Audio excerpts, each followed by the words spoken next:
Ina Podcast.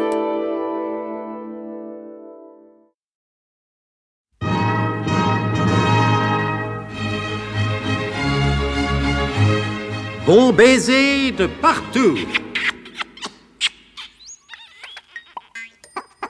Une émission secrète de...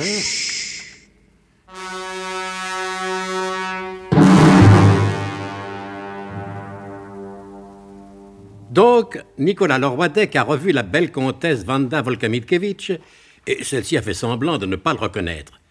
Et le brave enclumier est bouleversé par tant d'indifférence. Lui se souvient, comme si c'était hier, de ses nuits ardentes passées à bord de la Reine de Sabag, de ces heures enivrantes vécues dans cette crêperie bretonne de la route du Caire. C'est le front soucieux et la démarche lasse que Nicolas Lorwadek rejoint son humble logis douilleux. C'est toi, mon biquet? Naturellement, Mimène, qui veux-tu que ce soit? T'as l'air de mauvaise humeur, mon biquet. Mais non, pas du tout. Je suis un peu fatigué, c'est normal, avec le métier que je fais. Si tu crois que c'est de tout repos... Oh, et moi, tu crois que je m'amuse pendant que t'es pas là? Regarde, j'ai amidonné les rideaux de la salle à manger. Tu pourrais m'embrasser? À cause des rideaux? Non, à cause que tu rentres de ton travail et que tous les hommes, quand ils rentrent de leur travail, ils embrassent leur petite femme. S'il y a que ça pour te faire plaisir, Mimène, je t'embrasse, tiens. Voilà.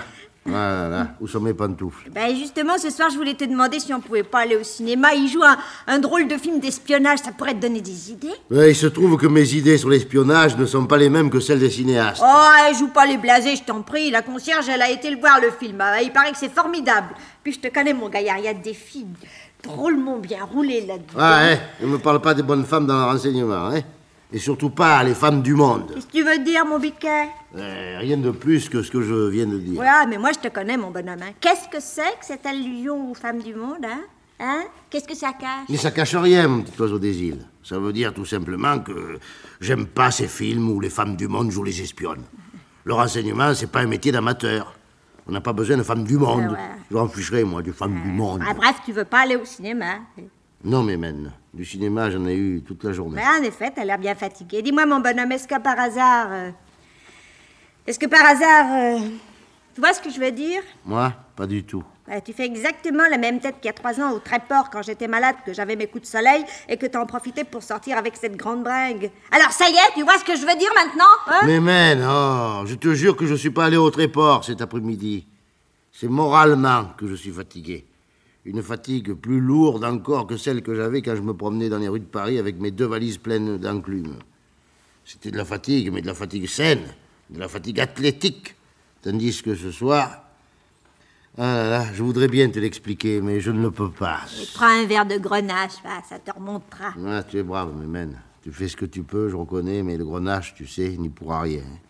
Il me faudrait des liqueurs plus fortes, du whisky, de la vodka. Pourquoi de la vodka? Parce que c'est une boisson d'homme. Un grenache, comme dirait le colonel, c'est une boisson d'avril. Et pourtant, j'en ai pas envie, ça me fait rire. Tu pourrais rire, Mimène, quand je dis quelque chose de drôle. Figure-toi que j'ai pas du tout envie de rire, mon bonhomme. T'as ta tête des mauvais jours, ta tête d'hypocrite. Celle que t'avais autrefois quand tu laissais toute une valise d'enclumes dans un bistrot pour me faire croire que t'avais bien travaillé, alors qu'en réalité, t'avais passé toute ta journée sur les champs de course. Ma pauvre mère, elle avait bien raison. Ceux qui encouragent la race chevaline découragent la race des braves filles comme moi. Mimène, je t'en supplie, tais-toi. Si tu parles, je vais être obligé de te répondre. Et de te répondre des choses désagréables que je regretterai après. Je t'en supplie, ma petite Mimène, mon petit poisson des îles. Poisson des îles, mon petit oiseau des îles. Ne me pose pas de questions, je te jure, sur ce que j'ai de plus sacré. Tiens, sur la tête de ta brave maman, que cet après-midi, je ne suis allé ni au Tréport, ni sur un champ de course. J'ai des ennuis, c'est tout. Mais si t'as des ennuis, mon biquet, je suis là. Raconte. Mais non, Mimène. Ce sont des ennuis de travail, c'est-à-dire des ennuis rigoureusement secrets. Va ouvrir, Mimène, s'il te plaît. Bonjour, Madame Mimène. C'est moi. Bien sûr, je vois bien, adjudant, c'est vous. Est-ce que Monsieur Nicolas Lorwadek, il est là? Entrez, adjudant, votre visite te distraira. Je sais pas ce qu'il a ce soir, mais il a le mauvais moral. J'ai apporté mon moral avec moi. Voilà. Une bonne dame jam de rhum de la Guadeloupe. Tenez, regardez, il y en a 15 litres. On pourra passer la soirée. Bonjour, monsieur Nicolas. Madame Mémène m'a dit comme ça que ça allait pas. Oh, simplement un peu de fatigue, mon bon Tifris. Oh là là, vous êtes pas malade au moins. Mais non, je vous remercie, Tifris. Allez, madame Mémène, donnez-nous des verres. J'apporte le remède à toutes les maladies. Avec ça, il y a de quoi réveiller un mort. Vous allez être guéri tout de suite. J'en Puisque doute. Nicolas vous dit qu'il est pas malade. Ça fait rien. Nous allons boire ça à titre de prévention, routière. Comme il dit mon cousin quadragésime, qui est sergent dans les CRS. Parce que moi, monsieur Nicolas, je veux vous voir en pleine forme. Vu ce que j'ai entendu tout à l'heure dans le bureau du colonel, vous allez pas moisir longtemps ici. Vous allez repartir vraisemblablement en mission très bientôt. Allez, à votre santé, monsieur Nicolas. À votre santé, madame Mémène. À votre santé, adjudant. À votre, mon bon Tifris. Dois-je comprendre que vous êtes venu à Houille pour me chercher? Exactement, monsieur le Roidec. Vous, alors ça, on peut dire, vous comprenez vite. Le colonel a besoin de vous. Eh bien, allons-y. Oh, c'est pas pressé. On a encore bien le temps d'un repas d'un petit dernier pour la route, hein. Il fait pas chaud en ce moment, hein. Faudrait tout de même pas faire attendre le colonel. Mais puisque je vous dis, monsieur Nicolas le Roidec, que c'est pas une minute près, vous pouvez me faire confiance. Pour moi, vous savez, l'heure, c'est l'heure. Je sais, mais comme il n'y a pas d'heure pour les braves, je me méfie. Mais non, monsieur le Roidec, il faut pas vous méfier. Je vous dis que nous avons tout le temps. De toute manière, si c'était vraiment urgent, le colonel y serait venu lui-même vous chercher avec sa voiture. Étant donné que d'après ce que j'ai compris, et moi, vous savez que je comprends vite, hein, Oh oui. ça serait pour partir avec lui pour voir le professeur Slalom Jérémy Ménalache. Mais les deux autres bases ont été bombardées? Pas encore, mais ça ne saurait tarder. Ah bon. Hein. Cet après-midi, déjà, quand vous étiez dans le bureau, la communication téléphonique, elle a été coupée avec l'Islande. Ah. Le colonel a rappelé aussitôt après votre départ pour faire vérifier la ligne. Et de nouveau, ça a été coupé. Si ça ne répond pas, la prochaine fois, il y aura tout lieu de croire que la base a été bombardée. Oui. Vous voyez, vous aviez raison, monsieur le Roidec, quand vous avez vu la comtesse Vanda. Quoi?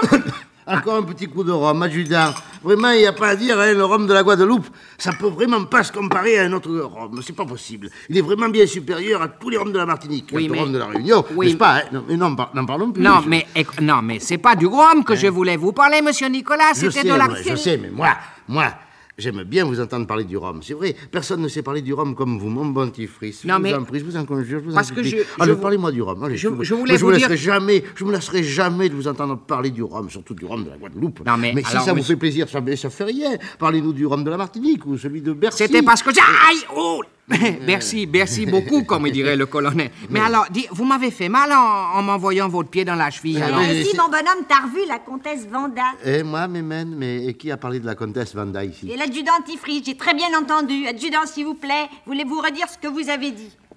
Eh ben, alors moi, n'est-ce pas, je disais, madame Que Mémène, les connaisseurs font la différence entre le rhum de la Guadeloupe et les autres Me rhums. prenez Voilà. pas pour une imbécile. J'ai parfaitement entendu le mot comtesse Vanda. Mais non, mais c'est une marque de rhum, Mémène. Mais oui, Mémène, il y a bien la Marie Brizard, la veuve Clicquot, pourquoi y aurait-il pas la comtesse Vanda, hein? Et l'adjudant, tout à l'heure, a dit, mais je m'en souviens très bien maintenant, ça me revient, vous voyez, vous aviez raison, monsieur le Roidec, quand vous avez bu la comtesse Vanda, bu et non pas vu, Et quel goût il a, ce rhum? eh bien, Cet unique objet de mon ressentiment? il a un goût de poire fermentée. Ça ressemblerait plutôt à la poire vilaine mine. Ah oui, alors ça c'est vrai, madame Mémène. Monsieur Nicolas, il a plutôt vilaine mine. Hein? Bon, alors maintenant on va partir, hein, parce que c'est l'heure. Hein? Oui, alors... oui, au revoir, Mémène.